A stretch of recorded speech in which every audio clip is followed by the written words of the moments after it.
teman-teman terkait kedisiplinan. Nanti akan ada 4 pemateri. Akan ada yang pemateri pertama adalah Saudari Nur Fahira Mirsya yang akan membawakan tema pendahuluan terkait kedisiplinan. Kemudian ada saya, Turazia Firsa. Nanti saya akan membawakan tema terkait time management. Dan yang ketiga itu ada Saudari Nurul Ramadhani di belakang, nanti akan membawakan tema terkait kedisiplinan lebih lanjut. Dan terakhir ada Saudari Nur Ramadhani yang akan membawakan tema terkait kedisiplinan individu dan juga kedisiplinan kolektif. Nanti tidak hanya ceramah, nanti mungkin kita akan mengajak teman-teman untuk berdiskusi maupun ada beberapa simulasi yang akan kita lakukan terkait kedisiplinan seperti itu teman-teman. Oh ya, sebelumnya mungkin karena kami masih baru ya, belum mengenal teman-teman, kita ada games sedikit. Jadi nanti ketika kami tunjuk orang ke teman-teman, silahkan menyebutkan apa kesukaan dari teman-teman, nama dan juga kesukaan. Misalnya seperti ini, saya contohkan ya. Saya Ica dan saya suka nasi goreng, seperti itu. Bisa menyebutkan makanan favorit, orang, atau mungkin ada crushnya mau disebut, boleh banget. Terus boleh menyebutkan warna favorit, terserah teman-teman. Apa kesukaannya teman-teman yang terpikirkan saat ini, boleh disebutkan seperti itu. Nah kemudian nanti orang yang saya tunjuk silahkan menunjuk orang lain setelah itu. Nah orang yang ditunjuk ini silahkan mengulangi apa yang disebutkan tadi sama temannya. Misalnya saya tadi sebutkan saya Ica dan saya suka nasi goreng. Jadi teman yang ditunjuk misalnya Dani, silahkan. Saya Dani, saya suka Oke, saya Dani, saya suka sayur dan saya suka sayur. Oke. Tadi Dani lupa. Jadi orang yang ditunjuk ini silahkan menyebutkan kembali apa yang saya sebutkan. Tadi saya sebut apa Dani? Silahkan diulang. Oke, saya Ica dan saya suka nasi goreng. Jadi Dani silahkan menyebutkan dia Ica dan dia suka nasi goreng. Dia Ica dan dia suka nasi goreng. Saya Dani dan saya suka sayur. Oke, seperti itu. Oke, sudah paham teman-teman tentang gamesnya? Oke, boleh dimulai dari kakak yang warna hijau, baju hijau.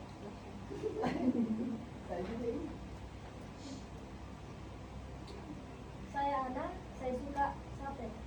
Oke.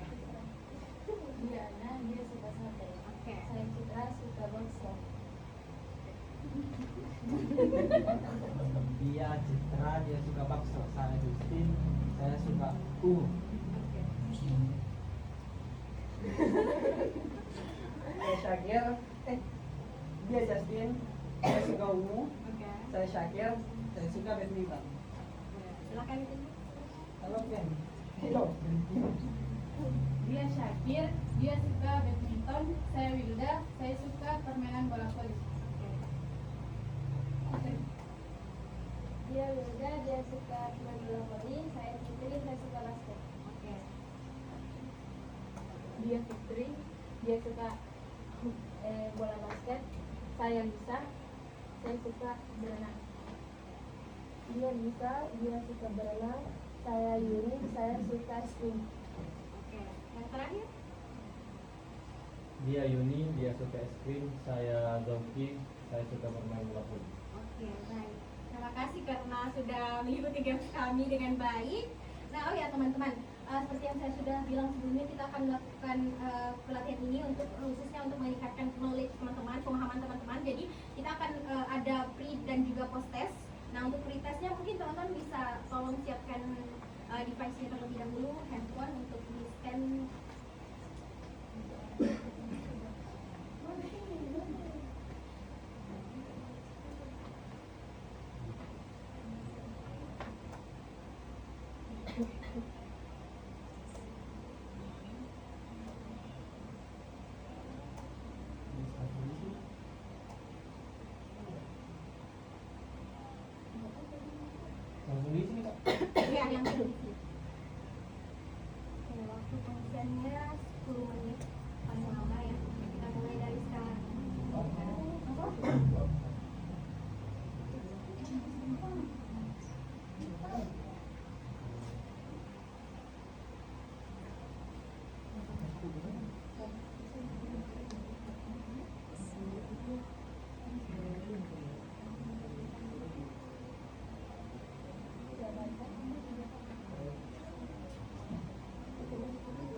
Masih butuh di orang satu.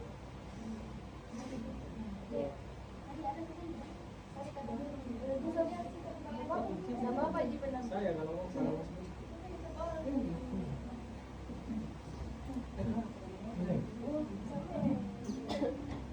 gimana sih yang kita ini?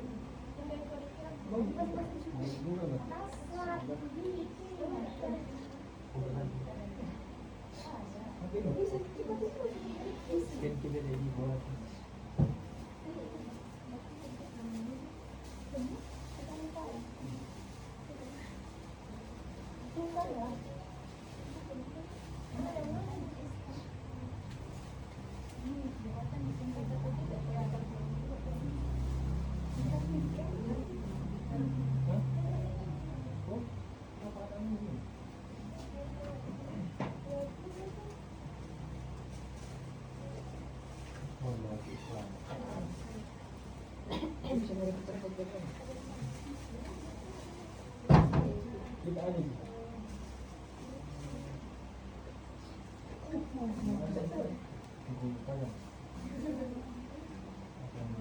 Maafin karena saya bergeser kalau ternyata ada janji juga. Jadi minta maaf. Jangan sama ini. Iya, ada apa? Iya. Kasih. Iya.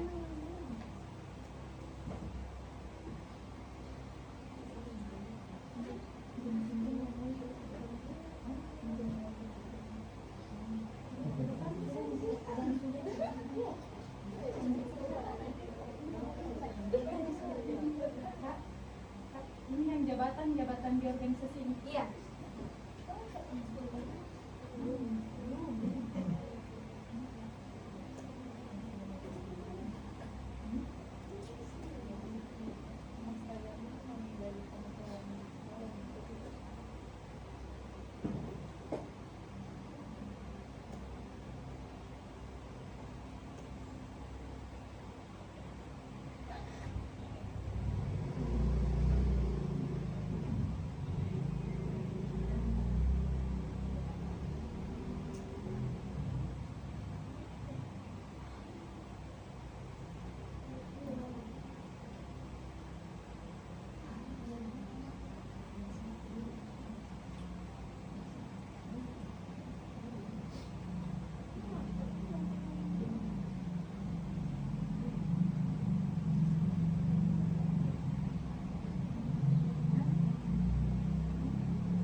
untuk mengefisienkan waktu mungkin bisa langsung saja kita masuk ke materi pertama yang akan dibawakan oleh saudari Nur Fahira Mirsya.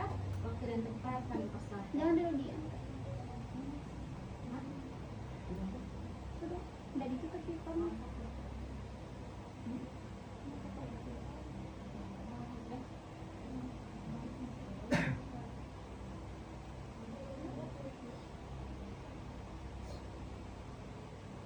Oke, baik. Assalamualaikum warahmatullahi wabarakatuh. Waalaikumsalam warahmatullahi wabarakatuh. Dan selamat malam. Sebelumnya perkenalkan, nama saya Nur Fahira Mirsya. Teman-teman boleh panggil Caca. Nah, salam kenal teman-teman semua. Di sini saya sebagai pemateri pertama, kita akan membahas tentang kedisiplinan di Menwa.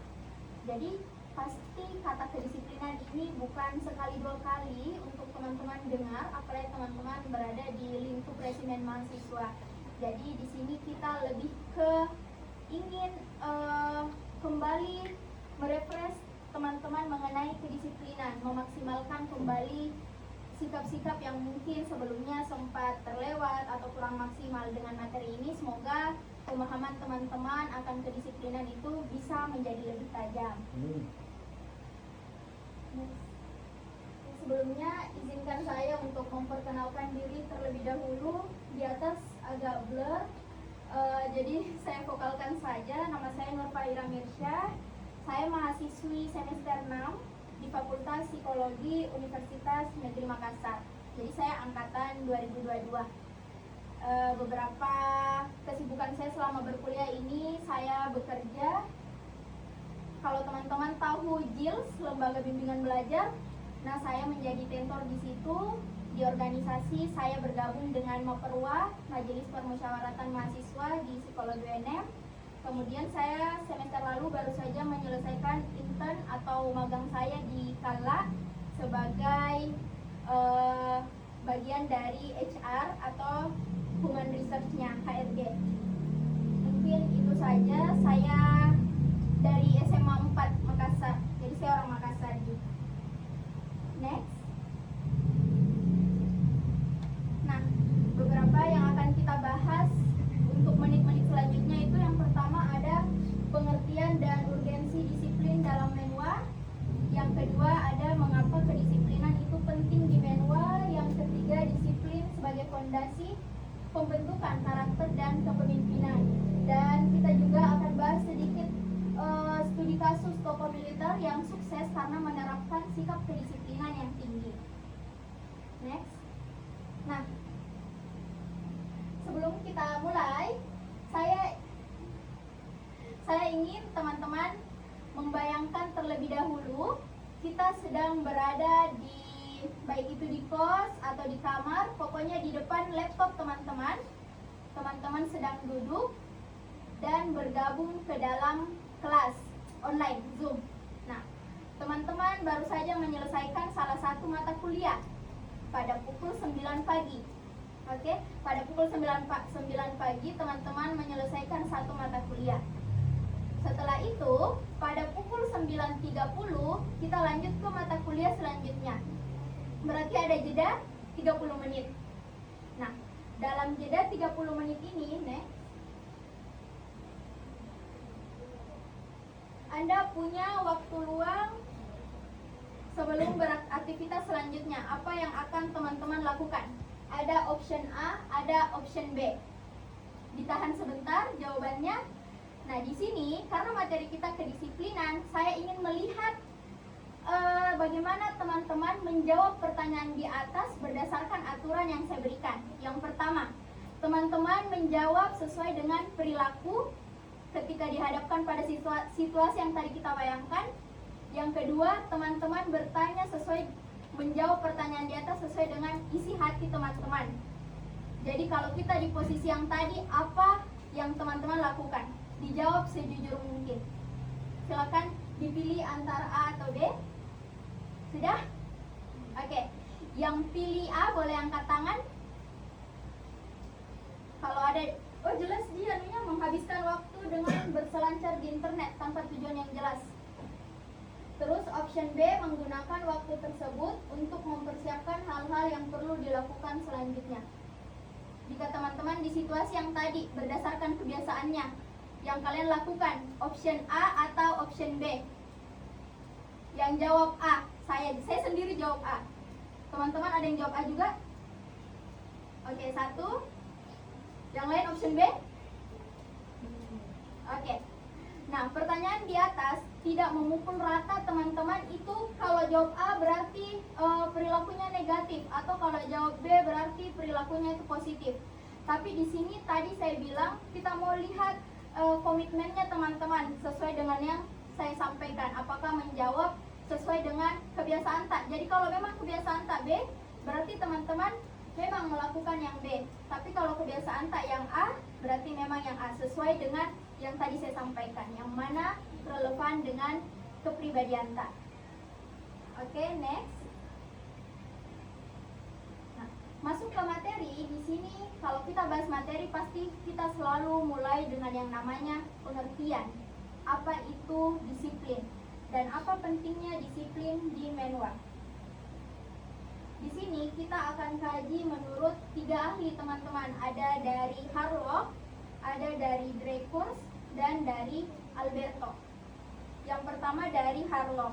Harlock mendefinisikan disiplin itu sebagai proses pengembangan diri dan pengendalian diri untuk kita bertindak sesuai dengan tuntutan dan harapan lingkungan sosial.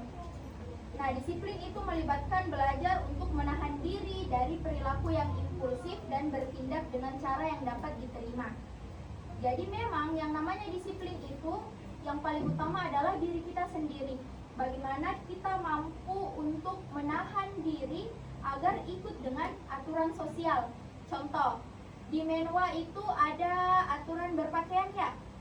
Nah, kalau teman-teman bikin aturan sendiri atau dalam artian tidak mengikuti atribut-atribut yang diterapkan dalam berpakaian di Menwa, berarti teman-teman menyalahi definisi disiplin dari Harlock, karena kita tidak bertindak sesuai dengan tuntutan sosial.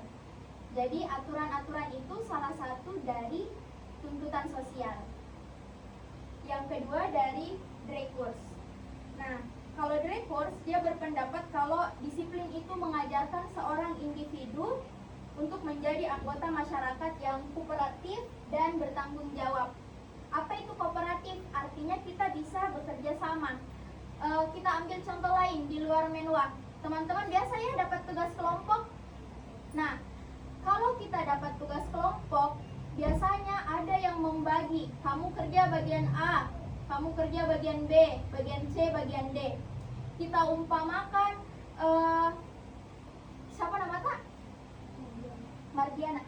Mardiana, Kak Mardiana bagian A, Kak Lisa bagian B, terus Kak Justin bagian C, dan saya sendiri bagian D. Kemudian ketika tenggat pengumpulan tugas, saya ternyata tidak mengumpulkan bagian D. Yang dirugikan siapa? Teman-teman kelompok saya juga. Artinya saya tidak kooperatif, tidak bekerja sama.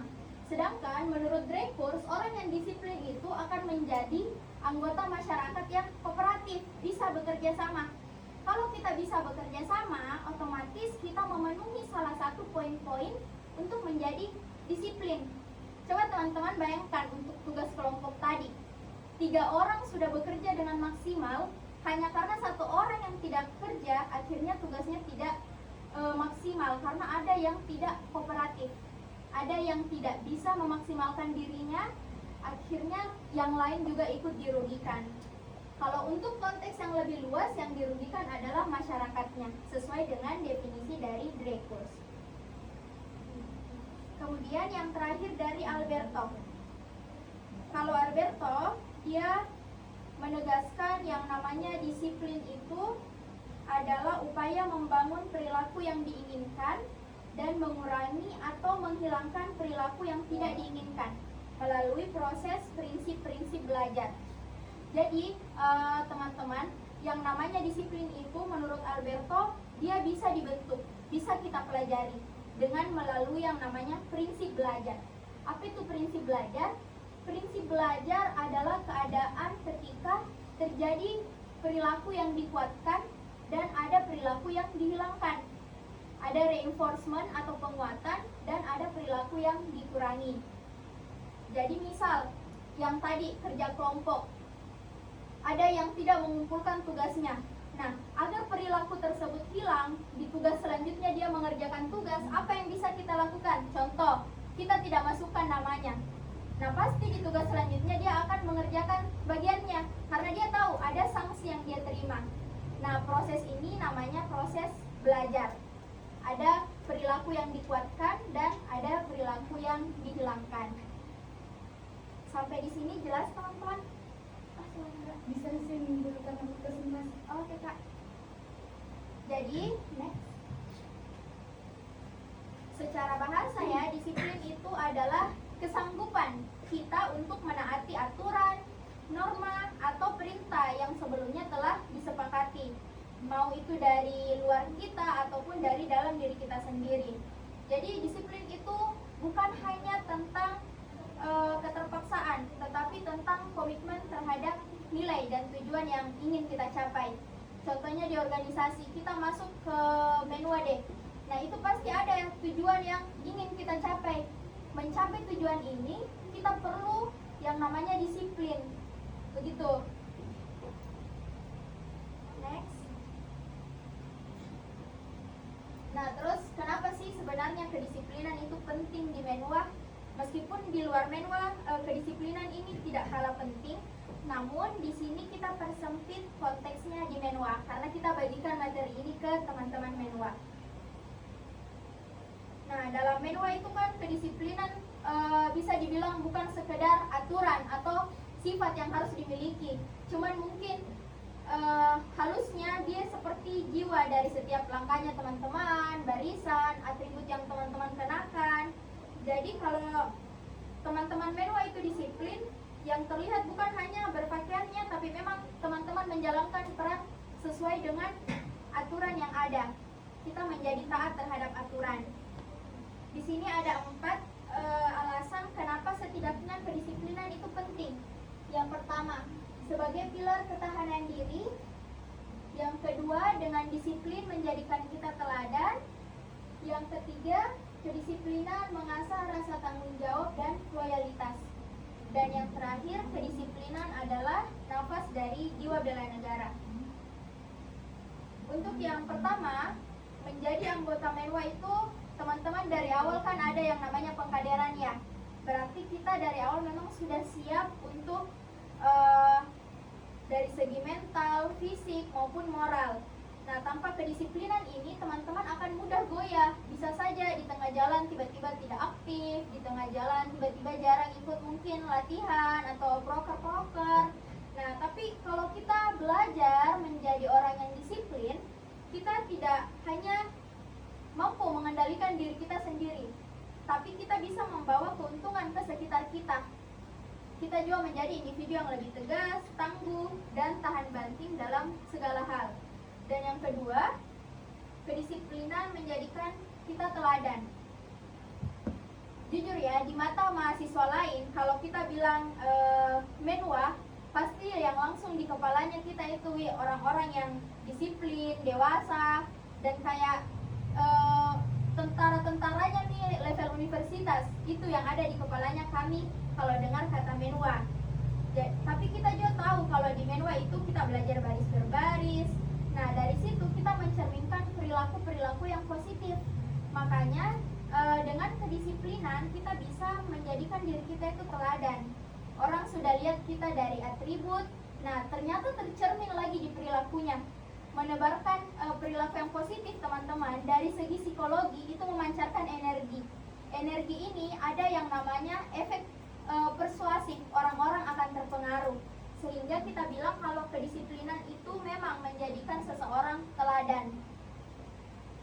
Kemudian yang ketiga, kedisiplinan mengasah rasa tanggung jawab dan loyalitas.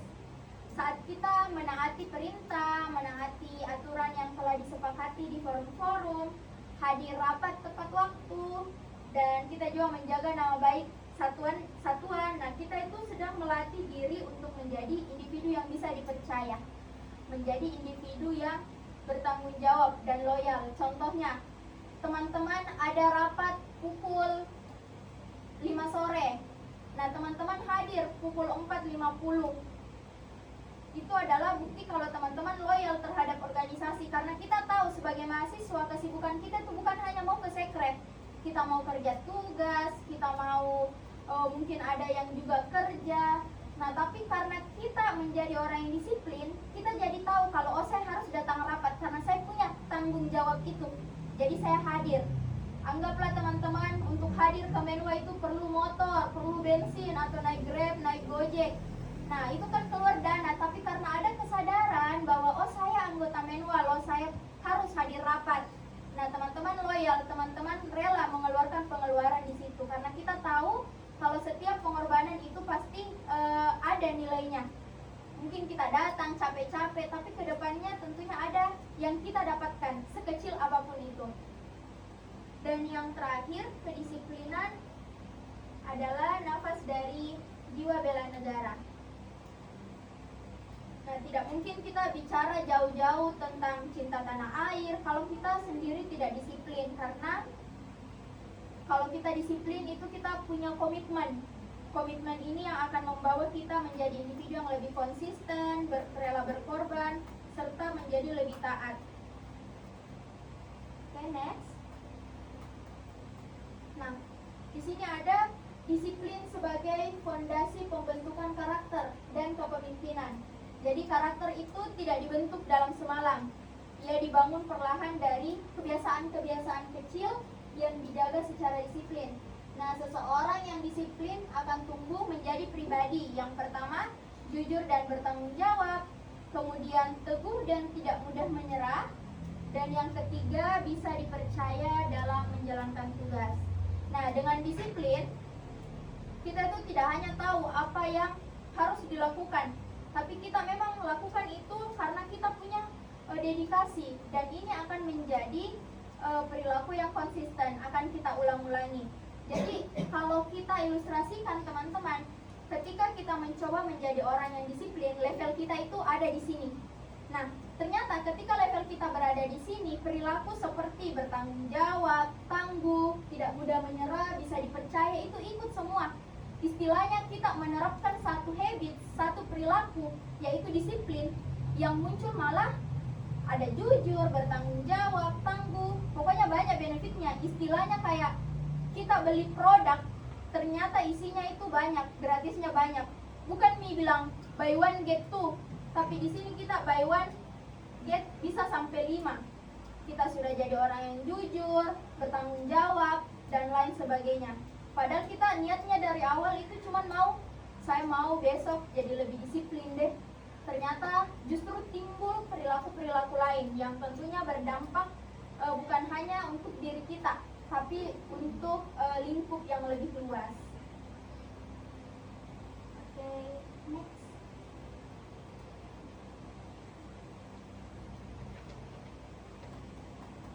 Oke, teman-teman, di sini ada disiplin sebagai fondasi pembentukan karakter dan kepemimpinan. Kalau kita lihat sosok pemimpin, biasanya sosok pemimpin itu mencerminkan perilaku disiplin. Contoh nyata, pemimpin tadi Menwa, Kak Justin. Nah, saya sendiri tadi bilang sama teman-teman kelompokku kalau acara kita ini dimulai pukul 7. Kami datang pukul 6:30, ternyata Kak Justin sudah ada di luar. Karena memang yang namanya pemimpin itu kita harus mampu menjadi orang yang disiplin. Sebelum memimpin tim kita, anggota, kita harus disiplin dulu untuk diri kita sendiri. Nah, di sini pemimpin yang efektif adalah mereka yang mampu untuk mengelola dirinya terlebih dahulu menurut Covey 2004. Nah, ini foto di sebelah sini teman-teman, mungkin ada yang sudah tahu atau ada yang belum familiar. Ini adalah Bapak Stephen Covey. Dia penulis buku The 7 Habits of Highly Effective People. Jadi ada 7 cara untuk menjadi pemimpin yang efektif. Dan elemen yang paling berpengaruh adalah menjadi disiplin. Covey menyebutkan bahwa kedisiplinan pribadi adalah salah satu kebiasaan utama dari seorang pemimpin yang andal. Next. Nah, ada yang menarik sebenarnya teman-teman, karena seringkali kita kalau dengar kata disiplin, kita berpikir itu hanya sebatas tentang hal-hal yang sifatnya teknis. Contoh, datang tepat waktu, mengenakan seragam sesuai aturan, atau mengikuti perintah atasan, mengikuti perintah ketua. Jadi kalau misalnya saya datang rapat tepat waktu, itu berarti saya disiplin. Iya, tidak salah, tapi tidak sesempit itu. Disiplin itu lebih luas. Ada yang namanya disiplin dalam berpikir, disiplin secara emosi, secara moral, dan juga ada yang namanya disiplin dari segi bekerja. Perbedaan dari keempat hal ini, yang pertama untuk disiplin berpikir. Kalau kita dihadapkan dengan kondisi orang terdekat kita melakukan kesalahan, biasanya kita cenderung akan membela orang itu. Mau itu kita dari awal sadar kalau teman tak ini salah, atau nanti di akhir kita sadar kalau teman tak ini salah, kita tetap benarkan dulu perilakunya dia. Nah, ini contoh kalau kita sedang melakukan tidak disiplin secara berpikir. Karena kalau kita lihat dari segi aturan, yang salah akan tetap salah, yang benar akan tetap benar. Tidak peduli dia siapanya kita. Yang sering terjadi, kita kurang rasional. Kalau kita kenal ini orang, apalagi teman dekat tak, sahabat lah, biasa kita itu melihat lebih bias. Kita tidak bisa, aduh saya tidak boleh benarkan dia karena dia itu memang salah. Kita sulit untuk mengatakan itu. Nah, ini salah satu contoh kalau kita kurang disiplin dari segi berpikir. Yang kedua ada disiplin secara emosi. Kalau yang namanya emosi teman-teman berarti ada yang positif, ada yang negatif. Jadi emosi itu bukan bilang saya lagi marah, berarti saya lagi emosi. Tidak. Saya lagi sedih, itu salah satu contoh emosi. Saya lagi senang, ketawa, ceria, nah itu juga emosi. Emosi yang positif. Kemudian emosi yang negatif, saya marah, menangis, ingin memukul, nah itu emosi yang negatif. Jadi kalau ditanya disiplin emosi itu seperti apa? Kita bisa menempatkan diri kapan kita harus marah dan kapan kita harus menunda amarah tersebut. Ada contoh kejadian, kita lagi antri di Indomaret, anggaplah ada 5 orang di depan tak. Tiba-tiba ada yang menyerubut barisan, dia langsung maju di depan tak. Kita bisa marah? Bisa. Kita bisa pukul dia? Bisa. Kita bisa diam? Bisa juga. Nah, tapi kita pilih yang mana, di situ letak kedisiplinan tak. Disiplin dalam mengelola emosi. Contoh, yang tadi, saya diserobot antrianku. Untuk marah saya bisa lah. Apalagi untuk pukul dia saya bisa sekali karena dia salah. Tapi kita kendalikan diri. Saya bisa memilih untuk tegur saja, maaf Pak, ini antri, kita harusnya antri dari belakang. Nah, bapaknya kan pasti bisa pindah kalau kita sampaikan baik-baik. Nah, itu contoh kalau kita menerapkan disiplin emosi. Kemudian disiplin secara moral. Nah, disiplin secara moral ini penekanannya kita memilih tindakan yang benar meskipun tidak sedang diawasi. Contohnya, di Menwa sependek yang saya tahu ada aturan untuk berpakaian. Anggaplah mungkin harus pakai peluit. Nah, itu kita lakukan kalau misalnya lagi sama-sama. Kemudian teman-teman ada di situasi yang cuma sendirian atau sama circle-nya Ji. Dan teman-teman pakai PDH atau pakaiannya lah. Teman-teman pakai PDH saja. Teman-teman pakai PDH di antara teman-teman circle-nya. Karena kalian berpikir, oh tidak ada Ji, sesama aku anak Menwa. Bisa Ji kalau lepas ini PDH, padahal sedang di dalam program kerja. Nah, orang yang disiplin secara moral, dia tahu bahwa saya mengenakan PDH ini bukan karena ada temanku yang lihat Kak, sesamaku Menwa, tapi karena saya Menwa, karena saya sadar ini adalah identitas saya. Makanya mau saya dilihat atau tidak dilihat, karena keadaannya sedang menjalankan proker, sebagai orang yang disiplin, tentu saya akan tetap pakai PDH-ku. Itu untuk disiplin moral. Kalau disiplin kerja itu menekankan pada menyelesaikan tugas dan tanggung jawab secara tuntas. Contohnya tadi ya yang tentang kerja kelompok. Orang yang disiplin ya dia akan selesaikan tugasnya sampai selesai. Karena ketika kita tidak disiplin untuk disiplin kerja ini, yang kita rugikan bukan hanya diri kita sendiri, tapi orang di sekitar kita. Dimana ketika kita membuat orang lain rugi, pandangannya orang ke kita itu beda nih. Teman-teman mau jujur atau tidak jujur, nah kalau ada teman tak yang beban kelompok, pasti tidak enak nih pandangan tak ke dia. Kecuali mungkin kita sendiri yang jadi beban kelompok, pasti juga kita ada merasa berat, kayak saya jadi beban, tidak enakku. Kecuali memang orang-orang yang tidak sadar, yang jauh dari kata disiplin. Tapi saya yakin semua teman-teman di sini itu ada jiwa disiplinnya, termasuk dalam menyelesaikan tugas, menerapkan disiplin kerja. Oke, next. Nah, perbedaan disiplin-disiplin tadi itu adalah penghujung dari materi kita, tapi kita bahas sedikit contoh perilaku atau kisah inspirasi yang disampaikan oleh Bapak Admiral Haji William McRaven. Nah, beliau ini seorang tentara laut, udara, dan darat, sea, air, and land.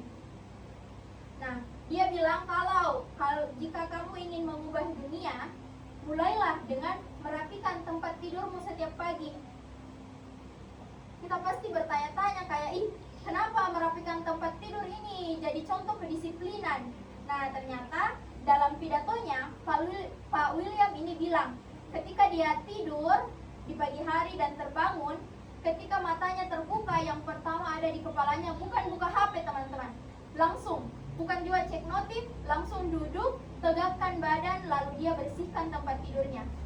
Dia sapu, dia lipat selimutnya, dia pastikan bantalnya berada di tengah, selimutnya terlipat dengan sisi yang bertemu, dan juga tempat tidurnya, spraynya dia pastikan tidak ada yang mengkerut. Baru dia beranjak dan mulai aktivitasnya. Kedengarannya sederhana, tapi sering kita lupa, sering kita skip. Mau itu ada jima mata yang bersihkan, atau kalau mungkin kita anggap itu tidak penting karena bisa di sebentar, tidak ada juga orang yang lihat. Tapi menurut Pak William, kalau kita mau mengubah dunia itu ternyata bisa dari merapikan tempat tidur. Karena merapikan tempat tidur ini dianggap sebagai contoh kalau kita sedang menjadi orang yang disiplin. Bayangkan Miki, kita baru bangun langsung membersihkan tempat tidur. Otak kita itu langsung ada stimulus-stimulus yang sifatnya positif. Kita tidak langsung cek HP. Kalau kita cek HP, teman-teman bayangkan tuh kita tidur, HP di samping bantal. Pas kita buka, notif yang pertama muncul, misal teman-teman jangan lupa kelas, atau grup organisasi yang tiba-tiba ada rapat sebentar sore. Itu stimulus yang otak kita terima pasti berbentuk negatif. Keluhan, kelas misalnya deh rapat mi lagi. Nah, kita baru bangun, yang kita dengar, yang kita terima informasinya itu langsung yang negatif-negatif. Bagaimana kita mau melanjutkan hari? Makanya bisa kita mulai teman-teman dengan rapikan tempat tidur tak. Ada juga kisah menarik yang disampaikan sama Pak William. Anggaplah teman-teman itu sedang melalui hari yang buruk. Teman-teman tadi malam begadang, kerja tugas sampai jam 2. Besok pagi ada kelas 7.30. Teman-teman sudah ada di kelas dan ternyata dosennya terlambat, Ji. Begini koordinator sampaikan, enggak masuk, Ji, Pak. Terasa di anunya kesalnya, sudah bangun pagi, masuk ke kelas, lapar mungkin, ternyata tidak masuk di dosennya. Teman-teman karena lapar, selesai dari kelas, pergi antri di kantin. Setelah antri, ternyata pas giliran tak habis nih. Oke, makin dongkol lah kita, sudah pulang saja kalau begitu. Pas kita di parkiran, ternyata motor tak ada yang kasih kempes. Ini kalau mau dibilang marah sekali, kita tidak ada yang bisa disalahkan. Akhirnya kita sudah saya ke bengkel, perbaiki motorku, pulang. Bayangkan teman-teman pulang, membuka pintu kamar, pintu kos, pintu rumah, Pokoknya di mana ada tempat tidur tak, dan kita lihat tempat tidur tak itu rapi. Beda energinya teman-teman. Ketika kita lihat tempat tidur tak rapi, bantalnya tersusun, daripada kita lihat bantalnya terhamburan, spray tak kusut-kusut, makin tidak enak perasaan tak. Harus, kalau mungkin teman-teman rasa kayak, ih, yuk kan, ada bedanya? Ada teman-teman. Harus dipraktekkan. Ketika kita buka pintu ruangan tak dan yang kita lihat itu bersih, mau cowok mau cewek akan beda energinya. Di psikologi kita percaya kalau semua yang ada di sekitar tak itu memancarkan energi. Mau itu orang yang senyum sama orang yang tak musuh, beda energinya toh. Benda juga begitu. Benda yang tersusun rapi sama benda yang terhamburan, beda. Makanya menurut Pak William bisa kita mulai sikap disiplin ini dari merapikan tempat tidur. Oke, next. Nah, ini pertanyaan yang tadi, mungkin ada tadi yang malu-malu untuk jujur kalau pilihannya yang A, tidak apa-apa, itu manusiawi. Nah, semoga dengan materi pengantar ini teman-teman bisa lebih terbuka cakrawala berpikirnya. Kalau ternyata perilaku yang A ini sebaiknya saya tinggalkan, karena ternyata perilaku yang B lebih bermanfaat untuk saya, orang sekitarku, dan masa depan saya. Next. Nah, itu saja yang bisa saya sampaikan kepada teman-teman sejauh ini untuk materi yang pertama. Apakah ada yang ingin teman-teman tanyakan? Paham ya teman-teman? Oke, kalau misalnya sudah clear, saya kembalikan ke moderator. Oke, baik. Setelah tadi pemaparan materi pertama dari Saudari Nur Fahira Mirsya terkait kedisiplinan. Teman-teman sudah pahamkah terkait materi awalnya? Oke. Sangat luar biasa ya pembawaan materi dari Saudari Nur Fahira Mirsya. Oh ya teman-teman, mau lanjut atau istirahat dulu? Lanjut. Oh, oke. Iya boleh. Terima kasih ya. Mau kita pulang, Kak? Ada juga. Kita bawa video tak, Kak? Bawa nih kak. Bawa Bawa kita. nih. Iya.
Baik, bismillahirrahmanirrahim. Assalamualaikum warahmatullahi wabarakatuh.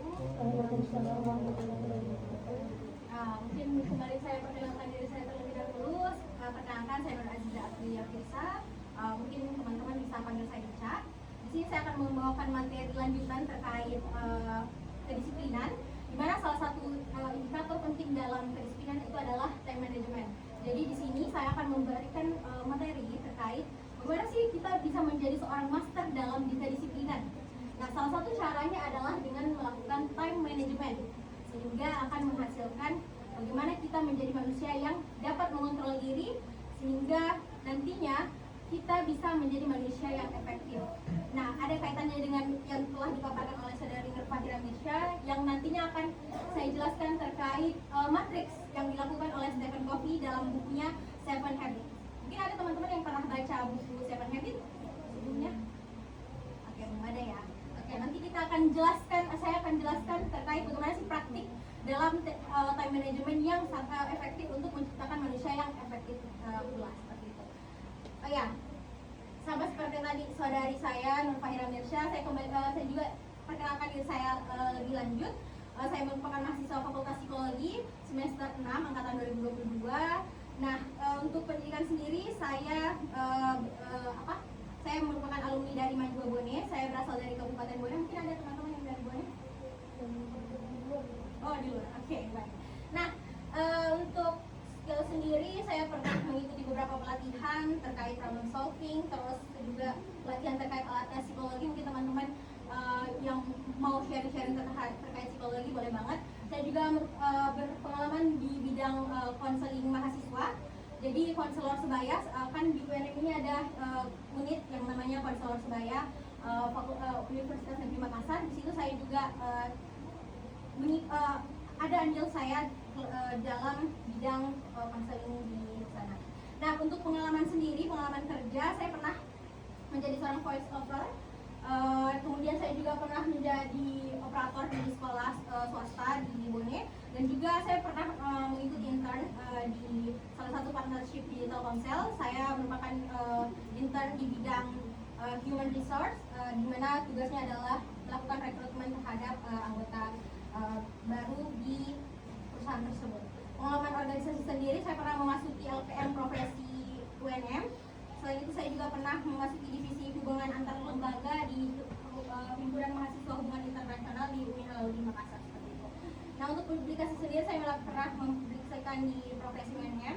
Saya juga pernah mempublikasikan jurnal di IJAR, Al-Ghazali International Journal of Education, dan juga terakhir saya pernah menerbitkan buku di KMO Indonesia dengan judul Personal Growth, seperti itu teman-teman. Nah, sebelumnya pertama teman-teman kita perlu tahu apa sih itu time management. Mungkin teman-teman ada yang bisa paparkan apa itu time management, atau satu kata lah boleh. Justin boleh dijelaskan tidak? Tahu tidak apa itu time management? Baik, terima kasih atas pertanyaannya. Jadi sependek dari sepengetahuan saya, kalau dari bahasa yang dilihat, sepertinya dari bahasa Inggris, time management adalah pengaturan waktu. Iya. Nah, ada yang pernah melakukan ataupun mengikuti pelatihan terkait time management sebelumnya? Oke, baik. Nah, kita sebenarnya di sini ada Mentimeter, tapi untuk mengefisienkan waktu karena sekarang udah jam 9-an ya, jadi kita langsung aja. Nah, sebelum kita lebih jauh terkait time management, tentunya kita perlu memahami lebih dalam terkait apa itu time management atau manajemen waktu. Nah, di sini saya mengutip ada dua pernyataan dari dua tokoh. Yang pertama adalah Halek tahun 2016, di mana beliau mengungkapkan bahwa manajemen waktu atau time management itu adalah upaya pengorganisasian, perencanaan, dan juga penyelesaian berbagai tugas untuk mendapatkan hasil yang optimal. Nah, di mana time management ini membutuhkan adanya pengorganisasian. Jadi bagaimana kita bisa mengorganisasi tugas-tugas yang ada, tugas-tugas yang diberikan dari entah itu dari kampus secara akademik, ataupun mungkin dari luar kampus, ataupun di organisasi kita di Menwa ini. Mungkin teman-teman harus memiliki bagaimana bisa mengorganisasi, merencanakan, dan juga menyelesaikan tugasnya. Jadi organisasi, rencana, dan juga penyelesaian ini harus saling berkaitan dan juga berhubungan, seperti itu. Nah, yang kedua adalah pemaparan dari Atkinson, di mana manajemen waktu itu adalah bagaimana itu adalah satu jenis keterampilan yang berkaitan dengan berbagai bentuk upaya dan juga tindakan individu yang dilakukan dengan terencana agar seorang mampu memanfaatkan waktunya sebaik mungkin. Nah, di sini dari dua tokoh ini kita bisa menarik benang merah, ada kesamaan antara tokoh yang apa yang dipaparkan oleh Halek dan juga Atkinson, di mana pertama kita bisa melihat lihat bahwa di situ ada kata perencanaan. Jadi di sini ini adalah pertama adalah upaya. Jadi apa yang kita lakukan itu adalah bentuk upaya. Time management itu adalah upaya yang dilakukan oleh seorang individu. Kemudian dilakukan dengan cara berencana. Jadi dalam time management ini tentunya kita merencanakan sesuatu. Merencanakan apa? Kita bisa merencanakan tugas untuk memanfaatkan waktu sebaik mungkin. Jadi dapat kita simpulkan bahwa manajemen waktu adalah bagaimana kita mempunyai keterampilan yang mencakup upaya pengorganisasian, perencanaan, dan juga penyelesaian berbagai tugas secara terencana agar waktu yang kita miliki itu bisa kita manfaatkan sebaik mungkin sehingga nantinya akan memperoleh hasil yang optimal. Nah, apa hasil yang kita inginkan kita sebagai mahasiswa dan teman-teman mungkin sebagai anggota Menwa pasti tentunya harus ada balance antara akademik dan juga non-akademik. Teman-teman harus bisa menyelaraskan apa yang teman-teman lakukan, tidak ujuk-ujuk melakukan sesuatu tanpa ada perencanaan sama sekali. Kita perlu yang namanya terencana, karena ditakutkan jika kita tidak melakukan time management, kita suatu saat ternyata teman-teman menemukan kebuntuan. Saat teman-teman mungkin ada pertemuan rapat di Menwa, tapi ternyata ada tugas, tapi teman-teman tidak tahu yang mana sih yang harus saya dahulukan terlebih dahulu. Nah, itu semua nanti akan dibahas dalam materi terkait time management ini.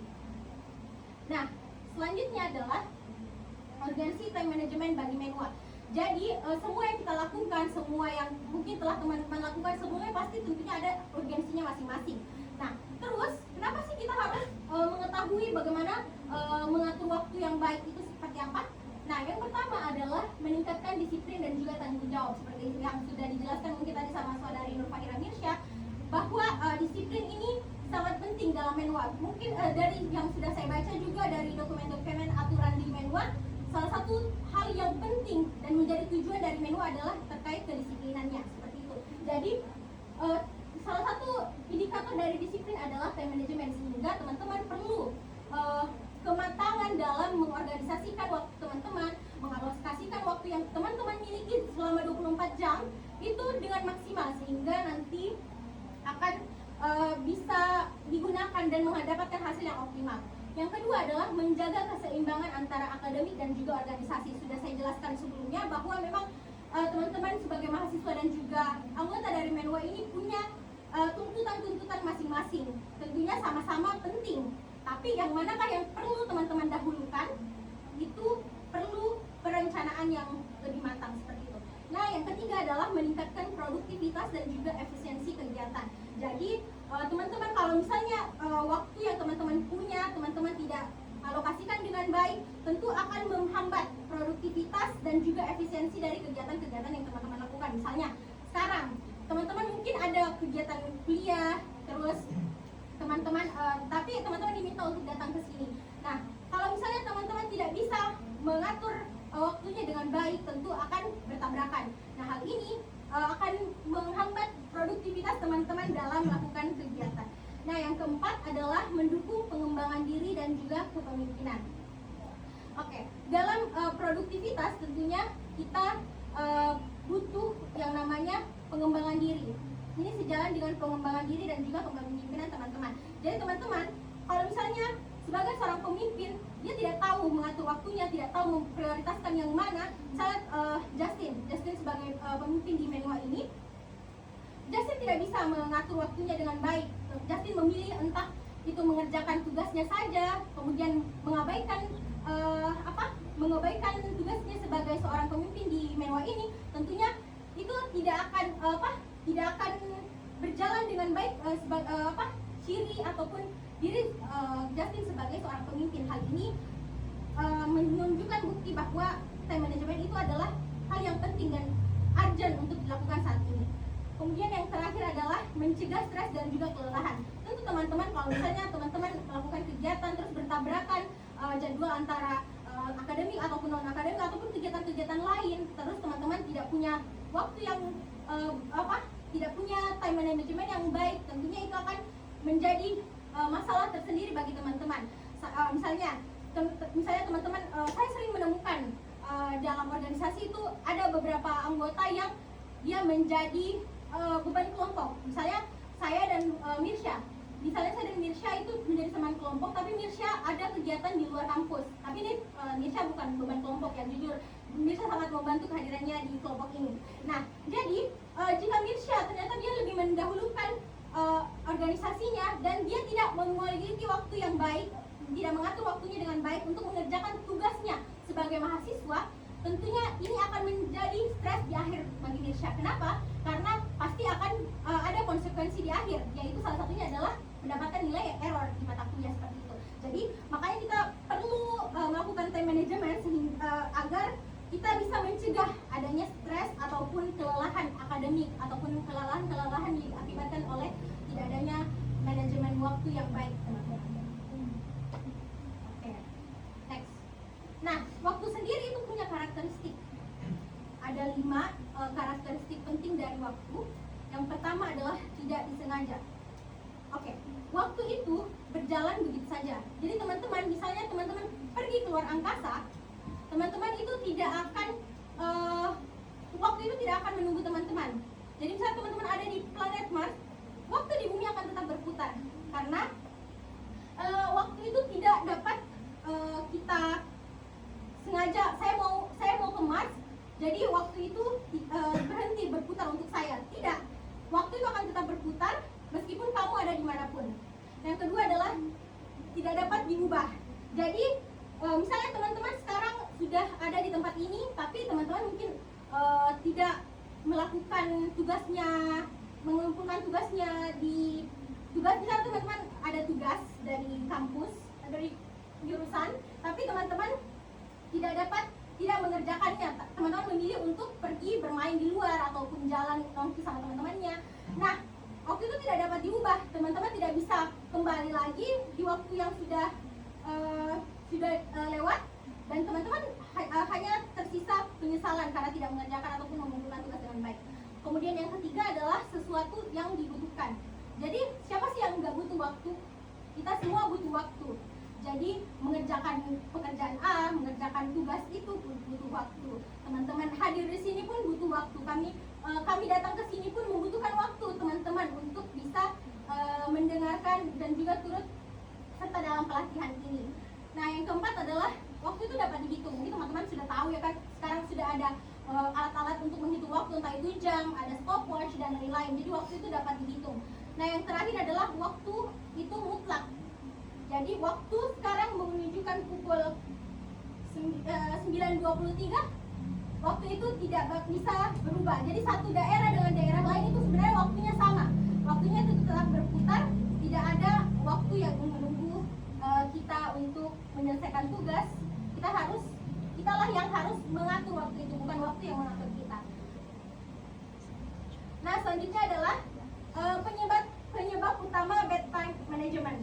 Oke, teman-teman, ada 4 sebenarnya penyebab utama dari bad time management. Yang pertama adalah prokrastinasi atau menunda-nunda.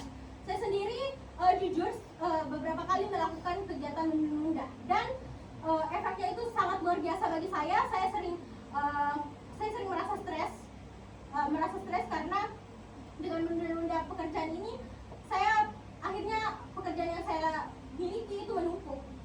Nah, mungkin teman-teman pernah juga menunda-nunda. Dan sebenarnya prokrastinasi ini tidak sesempit kita mengabaikan tugas. Bisa jadi alasan kita melakukan prokrastinasi atau penundaan ini adalah teman-teman adalah tipe orang yang perfeksionis.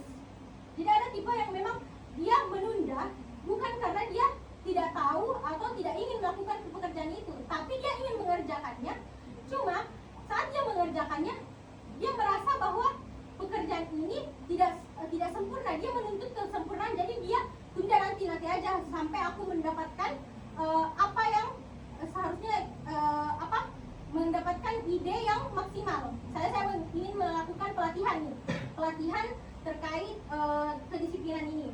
Nah, kemarin kami ingin melakukan pelatihan secara langsung supaya kegiatannya itu bisa cepat dan pelaporan untuk mata kuliah kami ini bisa cepat diselesaikan. Akan tetapi jika saya melakukannya kemarin, jika kami melakukannya dengan tergesa-gesa, dengan cepat, itu tentunya membutuhkan tidak sesuai sesuai dengan yang ekspektasi yang kami harapkan. Kami kurang persiapan, kurang banyak hal seperti itu. Jadi kami khususnya saya itu melakukan penundaan untuk menghasilkan hasil yang lebih baik.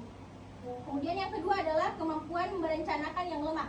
Jadi teman-teman, mungkin ada beberapa dari kita yang sudah melakukan perencanaan, tapi ternyata kita salah mengartikan. Jadi ternyata kita menempatkan sesuatu itu tidak sesuai dengan tempatnya.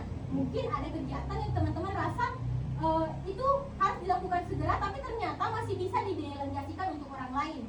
Ya teman-teman, misalnya tadi ada tugas kelompok, tapi teman-teman merasa bahwa saya aja deh yang kerja pekerjaan ini, udah deadline. Padahal sebenarnya ini bisa dibagi di kelompok, tapi teman-teman acuh dan tidak mau membagi ke teman-temannya, atau mungkin merasa bahwa teman kelompokku ini orang bodoh-bodoh, gak usah aku bagikan deh, gak yakin kan sama jawab pekerjaannya. Nah teman-teman mengerjakan itu, tapi teman-teman tidak tahu bahwa ternyata ini masih bisa didelegasikan, masih bisa diselesaikan dengan waktu yang singkat, efektif dan juga efisien, tapi teman-teman memilih untuk membebankan itu ke diri teman-teman sendiri seperti itu. Nah kemudian adalah terlalu banyak komitmen. Ada di sini yang lebih organisasinya lebih dari satu, atau ada kegiatan-kegiatan yang oke. Jadi ada teman-teman, mungkin ada teman-teman yang ikut kegiatan lebih dari satu, mungkin ikut volunteer bersamaan juga dengan kegiatan-kegiatan di Menua dan lain-lain seperti itu. Nah, ini kan kita mengikuti suatu kegiatan, pasti kita sudah berkomitmen pada kegiatan itu. Kita harus hadir, kita harus loyal, kita harus bisa mengerahkan tenaga dan waktu kita untuk kegiatan tersebut.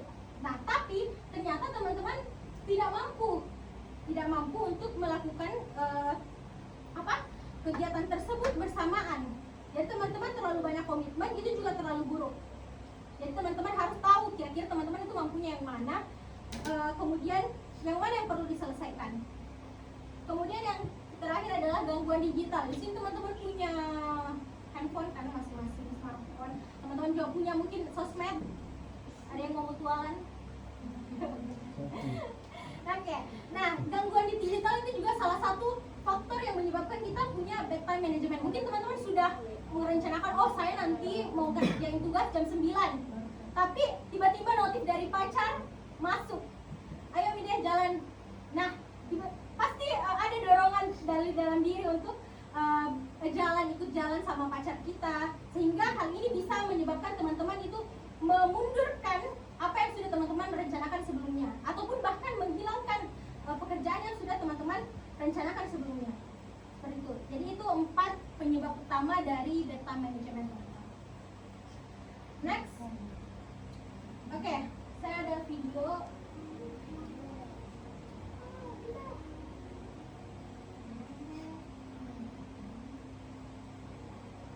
Nah, silakan diperhatikan teman-teman.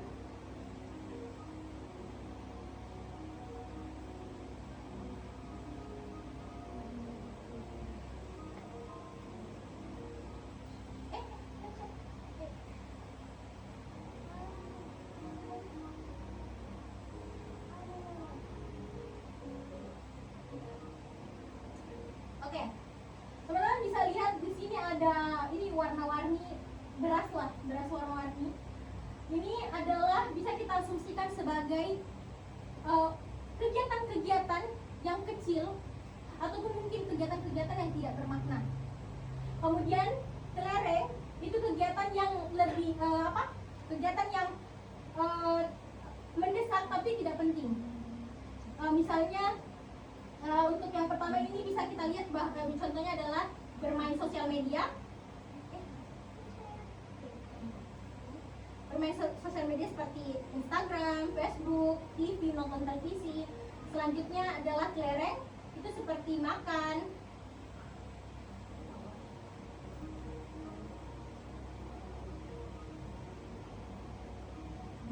Terus kegiatan-kegiatan lainnya yang perlu pertimbangan lah dalam melakukannya. Kemudian yang selanjutnya adalah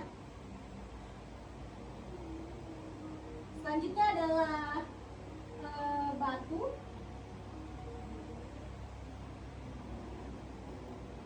Oke. Batu ini bisa kita asumsikan sebagai hal-hal yang memang esensial, hal-hal yang penting bagi kehidupan kita. Teman-teman bisa lihat di sini. Nah, di sini teman-teman, hal-hal yang tidak penting tapi kita kerjakan terlebih dahulu, lebih banyak kita kerjakan. Tentunya hal yang esensial bagi hidup kita, entah itu keluarga kita, pekerjaan kita, perkuliahan, ataupun di Menwa ini. Kalau misalnya teman-teman menganggap bahwa Menwa adalah hal yang esensial, tentunya lah masa. Nah, tentunya hal-hal yang esensial itu tidak akan cukup.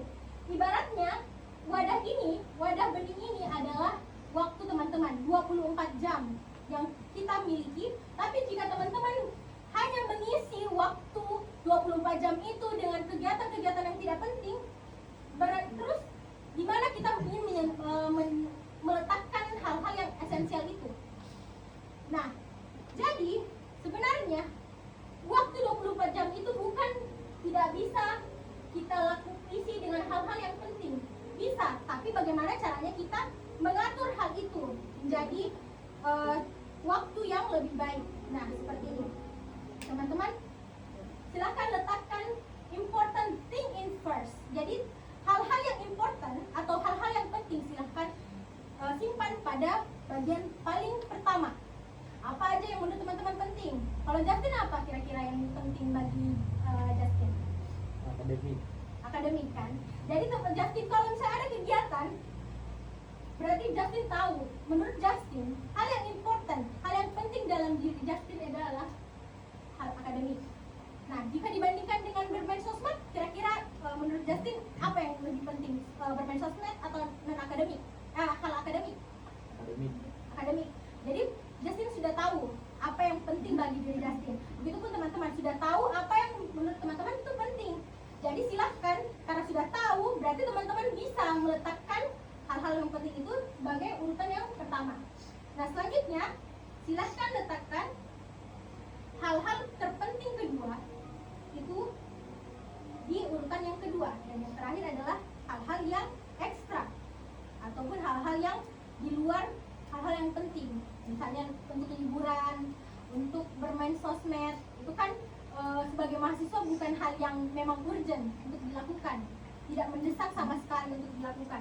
Jadi silakan letakkan pada bagian terakhir, bagian teratas.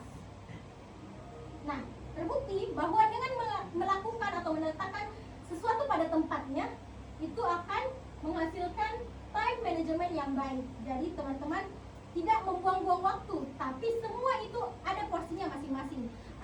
Kita punya 24 jam, kita bisa melakukan banyak hal yang produktif, kita bisa menjadi mahasiswa yang keren, kita bisa menjadi anggota Menwa yang luar biasa, tentunya dengan melakukan time management.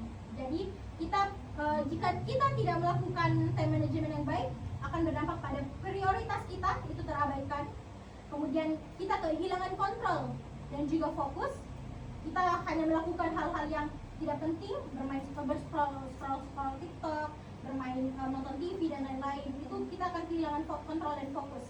Yang ketiga adalah stres dan kelelahan karena kita cuma mengerjakan scroll TikTok, capek nih, terus habis itu tiduran, tidak dikerjakan yang penting. Misalnya tadi hal akademik ada tugasnya, tapi sudah scroll TikTok dan berjam-jam wasting time terus, ya udah bisa saja stres dan kelelahan akademik. Dan yang terakhir adalah rendahnya pencapaian dan juga kepuasan diri. Kalau misalnya kita menyukai sesuatu, tentunya kalau kita bisa mendapatkannya, kita akan merasakan kepuasan. Kita akan merasa bahwa apa yang ingin saya capai itu bisa saya genggam.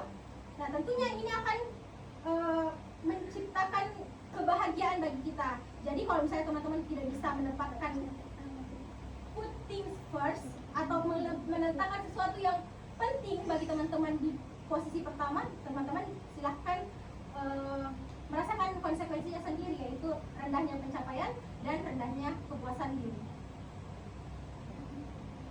Nah, untuk itu teman-teman, kami memiliki beberapa strategi efektif dalam melakukan time management. Yang pertama, buatlah daftar tugas. Jadi teman-teman silakan catat semua aktivitas dan juga susun berdasarkan urgensinya seperti tadi. Misalnya saya urgensi yang pertama atau hal yang pertama paling penting dalam diri saya adalah keluarga. Jadi saya mengutamakan keluarga. Jika ada urusan-urusan terkait hal-hal akademik tapi itu bertabrakan dengan keluarga, saya tahu saya maunya yang mana. Silahkan lakukan apa yang kamu mau, karena berdasarkan buku Stephen Covey, apapun yang kamu lakukan itu kamu yang mengendalikan. Jadi bukan orang lain. Waktu kamu bukan waktu yang mengaturmu, tapi kamu yang mengatur waktumu, sehingga kamu yang menentukan pilihanmu sendiri. Kamu menyukai atau menyayangi keluargamu, kamu menempatkan keluargamu sebagai nomor satu, silahkan kamu pilih keluargamu seperti itu. Nah, yang kedua adalah menetapkan waktu tertentu. Sesuaikan aktivitas dengan waktu pelaksanaan yang disiplin. Jadi tetapkan, saya untuk hari ini saya ingin melakukan kegiatan pelatihan di Menua. Jadi saya harus meluangkan waktu saya. Sekitar kurang lebih 2 jaman saya harus ke Menua seperti itu. Jadi tetapkan waktu-waktu untuk aktivitas yang akan teman-teman lakukan. Yang ketiga adalah kenali jam produktif. Kira-kira teman-teman produktif mana? Saat pagi hari kah? Saat malam? Atau saat subuh? Kalau saya pribadi, saya produktifnya saat subuh. Jadi kalau misalnya saya mengerjakan tugas, biasanya saya kerjakan waktu subuh karena nggak ada distraksi sama sekali. Terus di situ juga entah kenapa pikiran saya lebih fresh seperti itu. Jadi nggak ada beban, habis tidur bangun terus kerjain tugas seperti itu. Kalau teman-teman sendiri ada tidak waktu produktifnya? Apa yang lagi? Biasanya sih malam. Malam, oke. Nah, kalau saya subuh seperti itu. Nah, selanjutnya adalah prioritaskan tugas. Jadi bedakan mana yang sangat penting, mendesak, ataupun yang bisa ditunda. Misalnya saat ini teman-teman, misalnya saya saat ini sangat penting adalah mengerjakan final saya. Nah, final saya adalah pelatihan ini. Jadi saya memprioritaskan pelatihan ini menjadi sangat penting. Dan padahal ada panggilan dari teman-teman saya untuk jalan, tapi saya kesampingkan terlebih dahulu. Saya utamakan yang penting terlebih dahulu. Saya lakukan yang menurut saya yang penting pertama. Kemudian yang selanjutnya adalah atur lingkungan kerja. Jadi teman-teman mungkin banyak yang terdistrak dengan lingkungan kerja yang misalnya ada orang yang berisik, ada teman-teman yang memang ada tipe manusia yang memang butuh konsentrasi penuh, tidak bisa diganggu, tidak bisa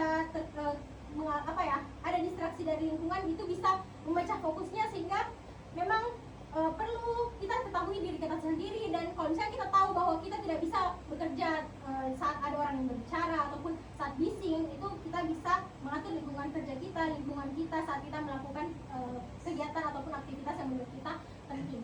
Selanjutnya adalah bedakan penting dan juga mendesak. Bisa teman-teman gunakan matriks manajemen waktu untuk mengelompokkan tugas secara tepat. Nah, teman-teman dalam melakukan time management, teman-teman bisa memakai Eisenhower Matrix atau bisa juga dipopulerkan oleh Stephen Covey Matrix, di mana teman-teman di sini ada matriks yang bagian kiri itu not important atau tidak penting, yang atas itu important atau penting, urgent itu mendesak, not urgent itu adalah tidak mendesak. Jadi cara membacanya adalah yang hijau itu adalah urgent dan important, berarti itu adalah penting dan mendesak. Kira-kira seperti apa contohnya? Misalnya ada tugas deadline-nya jam 23.59. Itu kan tugas itu kan penting bagi kita mahasiswa. Dan itu mendesak banget karena sekarang sudah jam 9. Jadi perlu kita lakukan. Berarti do it now. Lakukan sekarang. Jangan ditunda-tunda karena itu sudah mendesak dan itu penting. Jadi teman-teman harus tahu mana sih yang penting, mana sih yang mendesak. Terus yang kedua adalah not urgent dan juga important. Teman-teman harus tahu mana sih kegiatan yang kira-kira penting tapi tidak mendesak. Misalnya teman-teman ingin belajar.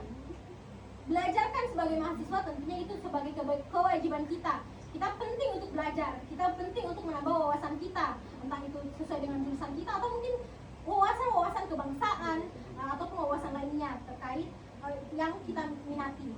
Tapi itu tidak mendesak. Kita bisa melakukannya beberapa menit kemudian ataupun bisa melakukannya besok. Nah, itu bisa kita lakukan jadwal. Kita membuat schedule di time to do it. Nah, yang warna merah itu delegate. Jadi delegate ini yang merah ini adalah matrix, urgent, penting, dan juga not important. Not important, tidak penting tapi mendesak. Kira-kira apa? Misalnya tugas kelompok. Tadi sudah saya jelaskan. Tugas kelompok ini bisa dikerjakan bareng-bareng. Nah, atau misalnya Justin kan ketua. Biasanya kalau ada kegiatan-kegiatan dari UKM lain, pasti ada undangan kan, datang, hadir. Tapi ternyata ini tuh bisa didelegasikan ke anggota lainnya. Tuh misalnya ada sekretaris ataupun wakil ketuanya, misalnya bisa didelegasikan. Jadi kalau misalnya ternyata, oh saya punya tugas malam ini, saya punya tugas deadline, tapi bersamaan juga dengan kegiatan di UKM-nya Nurul, UKM PMI. Nah, itu kan bisa didelegasikan.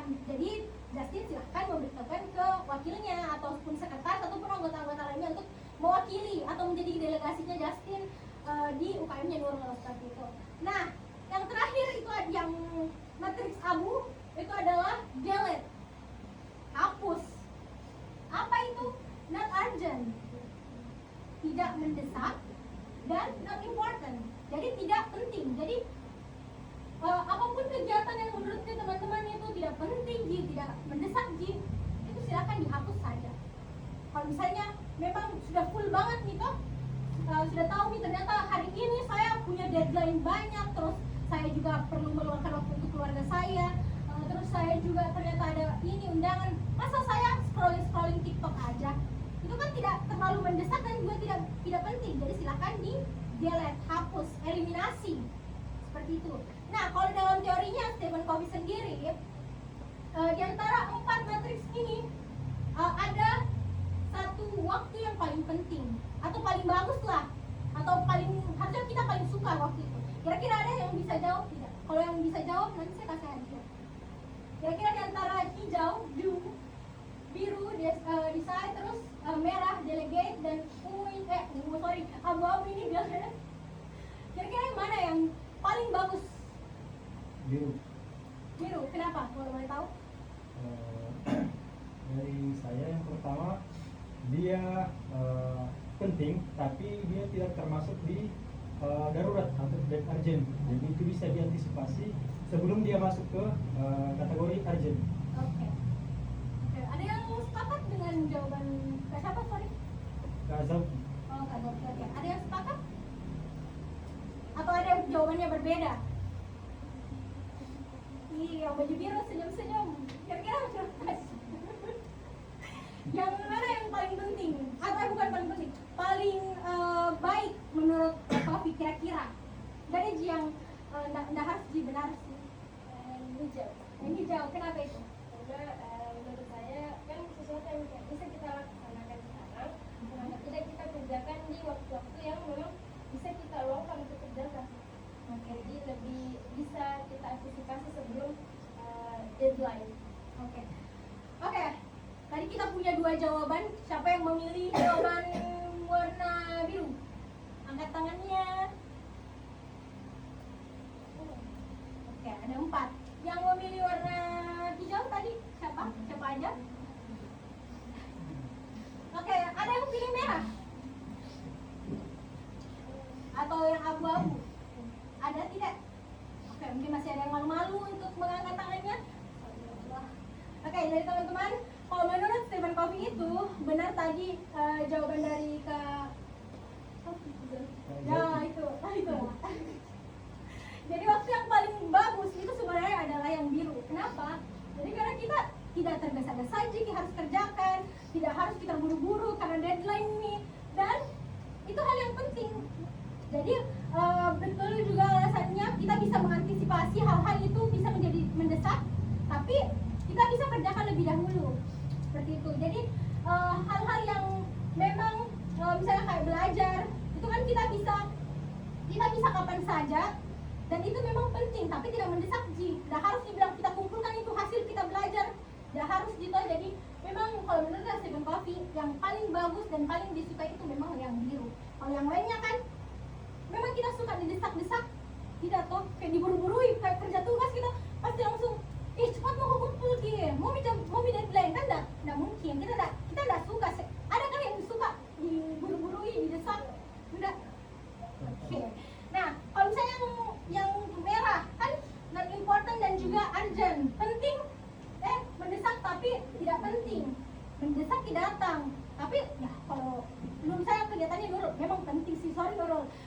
Kalau misalnya bagi Menlo sendiri bukan kegiatan utamanya toh datang menghadiri kegiatannya UKM lain, kecuali kayak misalnya kegiatan UKM itu pasti itu menjadi prioritas. Jadi itu kan bagi kita itu memang bukan hal yang sangat penting tapi mendesak, karena kan kita sama-sama di UKM di UNM kita harus menghadiri kegiatan dan undangan dari mereka sebagai menghormati, dan mereka juga kan datang atau mengirim delegasi ke kita seperti itu. Jadi kita harus sama-sama saling menghargai. Nah, yang selanjutnya adalah yang abu-abu.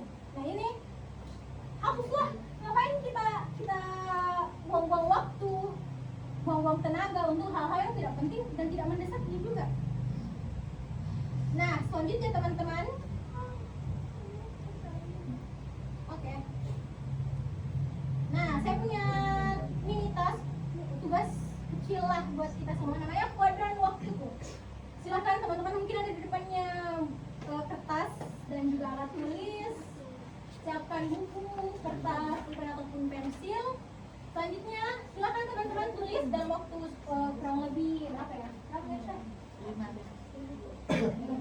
Tuliskan coba tugas yang ingin kamu selesaikan minggu ini apa aja, ataupun ada kegiatan ataupun aktivitas yang teman-teman ingin lakukan minggu ini, silahkan dituliskan apa saja.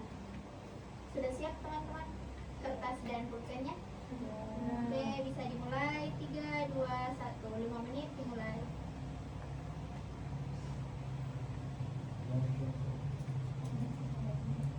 Saya juga.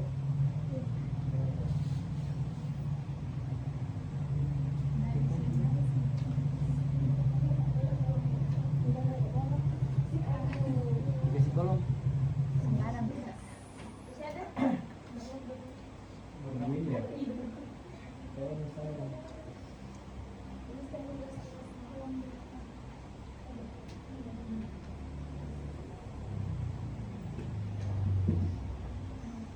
Ini tembakannya.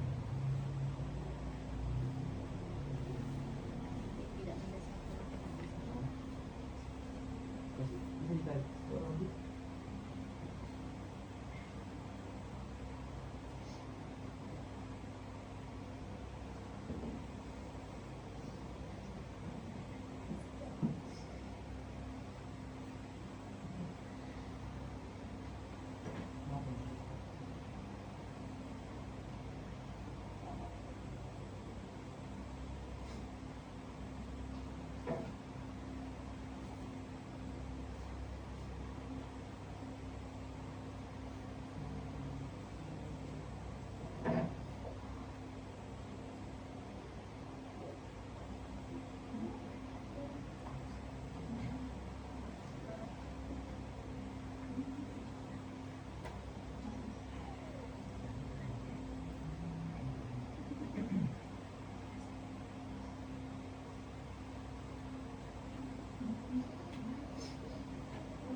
ini sebelumnya diarahkan memang tugas apa yang untuk minggu ini atau langsung dibuatkan matriks? Tulis dulu kegiatan-kegiatannya.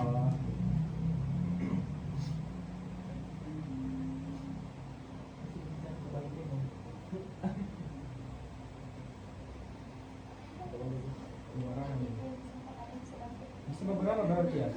Bisa beberapa tugas. Bebas. Oh. Terserah aja teman-teman. Dia apa aja. Mau 10, mau 100 boleh. Tapi besok 10.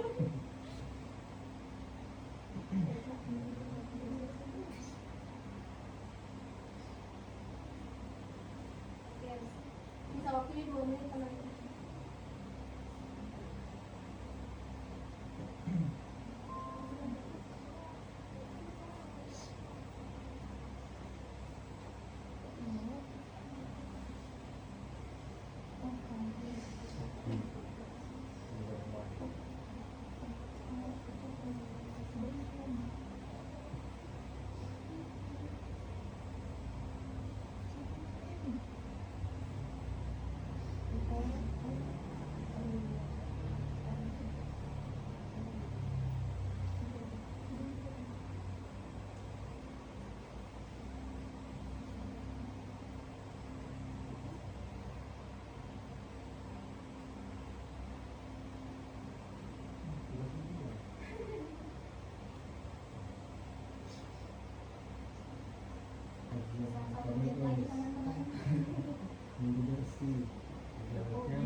Lima detik lagi teman-teman.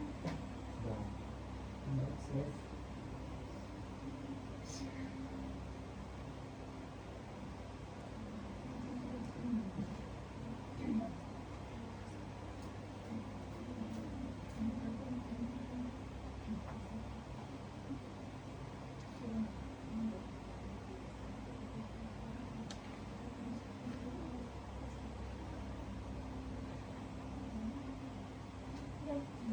Oke, sudah semua teman-teman? Sudah. Oke, jadi selanjutnya teman-teman pilih dari semua kegiatan-kegiatan yang sudah dicatat, silahkan berikan kode lah. Kode untuk tiap kegiatan ini, manakah yang penting dan mendesak, penting dan tidak mendesak, tidak penting dan mendesak, tidak penting dan tidak mendesak. Bisa mungkin teman-teman bikinkan tadi kodenya seperti ini. Terus itu setiap kegiatannya itu kasih poin 1, 2, 3. Jadi nanti sisa teman-teman jadikan di sini non important, urgent, non urgent. Terus nanti kasihkan garis seperti sumbu X dan Y. Terus kasih misalnya kode di tengah-tengahnya. Misalnya kegiatan yang pertama ini menurut saya penting dan mendesak, jadi saya langsung simpan di bagian 1. Saya tulis di sini 1. Terus kegiatan kedua itu tidak penting dan tidak mendesak, jadi saya taruh di sini 2 kayak gitu. Itu nggak sih? Udah ngerti nih guys. Paham sih? Jadi silakan teman-teman tulis.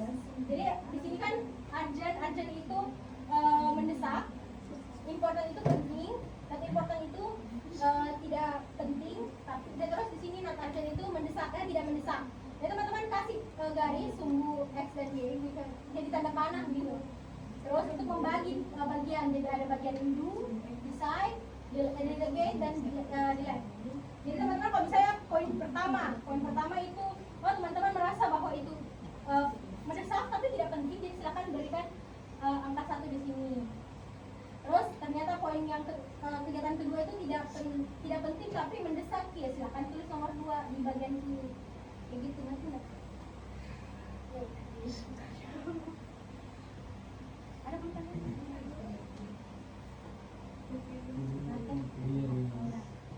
Ditempatkan tugas-tugas yang dilakukan ini.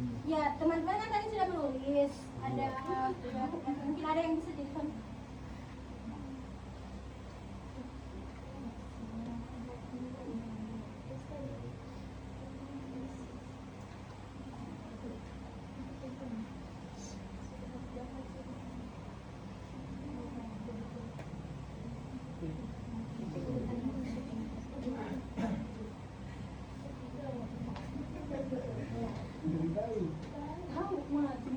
Penting.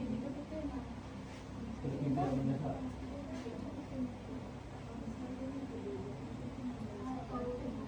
Iya, cuma di tempat yang saja. Kalau misalnya datang rapat satuan tidak penting juga, tempat kan. Iya. Datang basis tidak penting, tempat kan.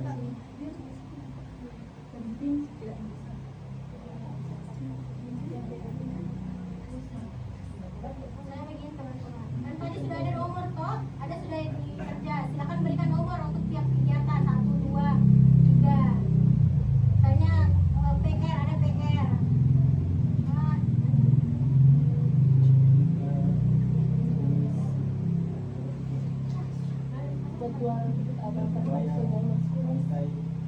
Nah, terus di sini kan tadi ada mendesak, mendesak. Di sini tidak mendesak. Tidak mendesak. Di sini penting. Di sini tidak penting. Nah, silakan saya nomor 1 kerja PR. Menurut saya kerja PR itu dan deadline-nya ternyata hari ini jam 12. Silakan nomor 1. Tulis di sini nomor 1. Saya tidak perlu lagi teman-teman capek tulis kegiatannya gitu saya. Terus scrolling TikTok nomor 2 itu scrolling TikTok. Gak penting, gak mendesak, jadi saya tulis di sini nomor 2. Seperti itu teman-teman.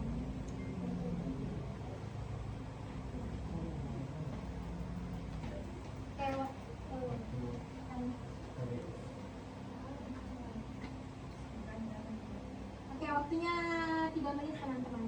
Silakan dikerjakan.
Sudah selesai teman-teman? Oke, ini sudah selesai semua deh. Oke, saya butuh 1 orang volunteer, sukarelawan yang mau bacakan hasilnya. Ada yang mau? Saya kasih hadiah juga. Ya, Profesor Ki. Bacakan, baca nanti. Saya. Oke, silakan. Oh, boleh perkenalkan dirinya juga.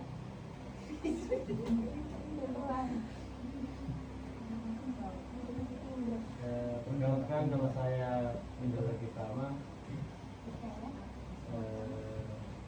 Langsung saja di sini yang penting yaitu kegiatannya kuliah dan kerja tugas.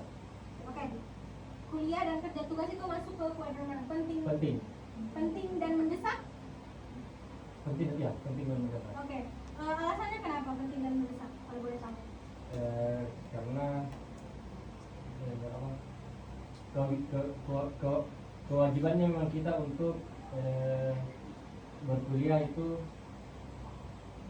mampu mengerjakan tugas yang diberikan kepada dosen agar bisa menyelesaikan kuliah kita. Nah, selanjutnya kegiatan Yang tidak mendesak itu latihan voli dan berolahraga. tapi penting. Ya.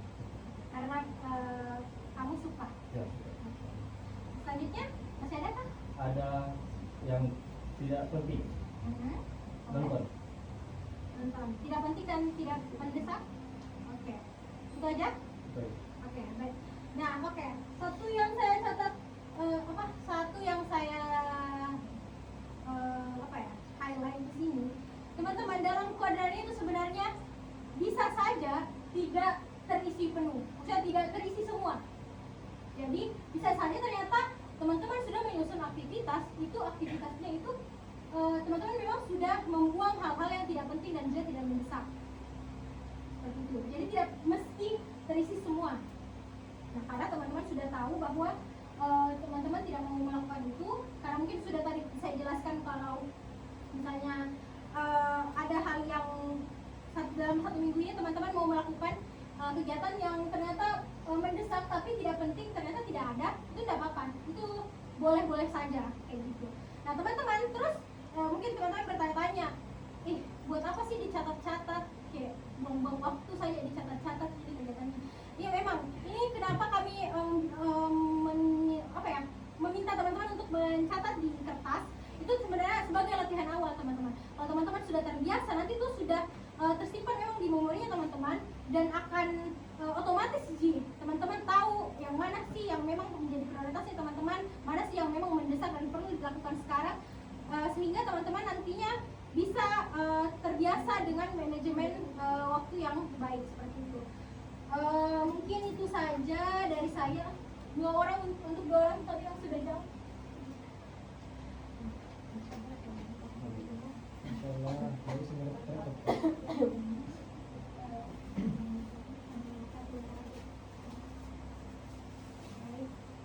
Oke. Baik teman-teman, terima kasih karena telah memperhatikan materi dengan baik. Mungkin teman-teman ada yang ingin ditanyakan kah sebelum saya akhiri? Oke, mungkin itu saja materi dari saya. Terima kasih sekali lagi karena teman-teman sudah memperhatikan dengan sangat baik. Saya akhiri sesi kedua ini dengan ucapan wassalamualaikum warahmatullahi wabarakatuh. Waalaikumsalam warahmatullahi wabarakatuh. Teman-teman, karena sekarang menunjukkan pukul 22, yaitu jam 10 malam, dan kita masih punya dua materi yang tentunya tidak kalah penting. Nah, di sini kami mau musyawarahkan ke teman-teman apakah materinya kita lanjut atau teman-teman mau break. Kalau teman-teman mau break, kami persilahkan, tapi kalau teman-teman mau lanjut, kami juga menyesuaikan. Tergantung dari teman-teman yang mana yang nyamannya. Apakah mau break dulu teman-teman, mungkin mau makan dulu 30 menit. Bagaimana teman-teman? Saya Iya Kak. karena kami yang sebagai tuan rumah dan teman-teman dari psikologi ini sebagai tamu, jadi mungkin lebih menghormati tamu kami, mengikuti nyamannya dari teman-teman dari psikologi saya. Baik Kak, terima kasih atas kesempatannya. Teman-teman, apakah kalau misalnya kami break dulu sekitar 30 sampai 40 menit, bisa kita minta komitmennya untuk kembali hadir ke forum? Boleh. Kalau begitu kami istirahat. Silahkan kita istirahat terlebih dahulu teman-teman. Nanti kembali ke sini pada pukul 10.40. Bisa teman-teman